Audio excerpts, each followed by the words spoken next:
Thank you. That's quite a bio. I'm not even sure that's me. I'm really happy to be here today, to be at the IDE Festival for Think Big and Act Small. And I was here one time before. And last time I was here, I told a story about the transformative power of taking action. I told a story about a program called Upshift, which is where I've done a lot of work with UNICEF in Vietnam. That program helps a lot of young entrepreneurs, young people, marginalized young people, look at their community, look at the issues that they face, and take action on them in entrepreneurial ways. So I'm really glad to see there's a lot of young entrepreneurs here.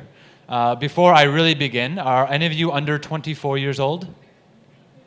Who's under 24? I don't think so, Jay. Okay, there's a few people. I'm not sure about you either.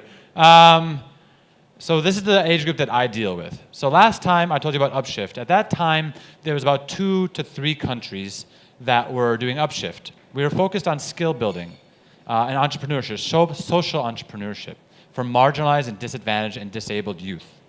Today, at last check, Upshift is now a kind of systematic approach for UNICEF to develop youth skills, teach them how to adapt to their community, be social innovators, and be social entrepreneurs. At last check, there's now 26 countries that are either implementing or thinking of implementing Upshift. That's Thailand included. Now, Upshift itself is a self-contained product, but it has inspired some global work that UNICEF is now starting on to do youth empowerment and skilling up across the globe. So I want to go from that story about taking action to now the transformative power of, the transformative potential of youth. But first, what is transformative? I hope this works. Technology, everyone. Is this not working? Next slide. There we go. So last year, when I used the word in my presentation, I kind of thought I made it up, so I had to look it up. And actually, there is a definition. It means causing or able to cause an important and lasting change in someone or something. And this is really important to what I'm about to tell you, so I want you to keep it in mind.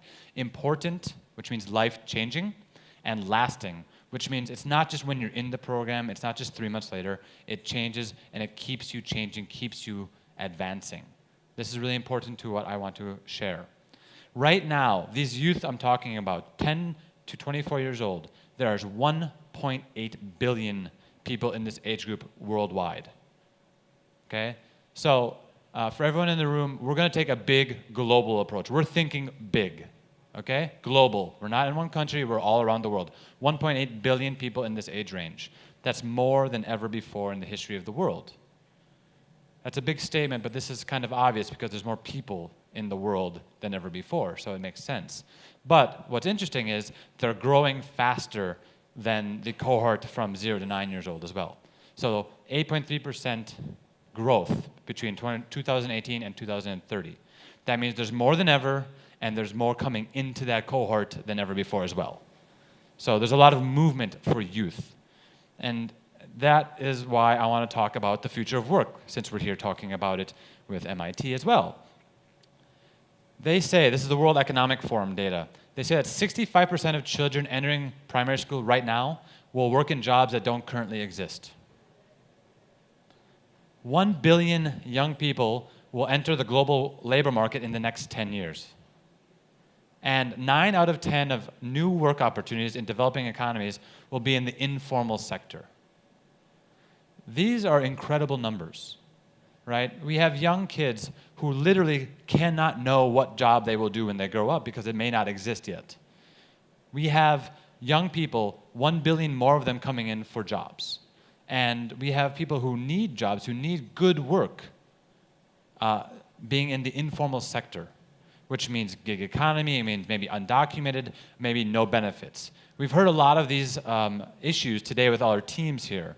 A lot of them are working in this area. This is a big area, this is an important area. Back to those jobs. I said that 65% of them for youth or children entering primary school have a job that doesn't exist. If you take a broader view of that, 85% of jobs overall have not yet been invited. This is by 2030. That's from the Institute of the Future for Dell Technologies. So these are research studies that are going on. Now, doom and gloom and drama is what I'm spouting, right? This is probably the point where you think I'm going to come in and talk about Industrial Revolution 4.0 and how technology is taking these jobs away. But I'm not going to do that. Because as we've heard today, technology is an enabler, it's a tool, and there's lots of potential out there in this world. But we have to find out where can we invest in these youth to deal with jobs that we don't know what they are, to deal with managers who are managing jobs and work that have never existed before. So it's not just people needing skills to work in the jobs, we need to be able to manage them as well. So this is the way that I look at things. Now,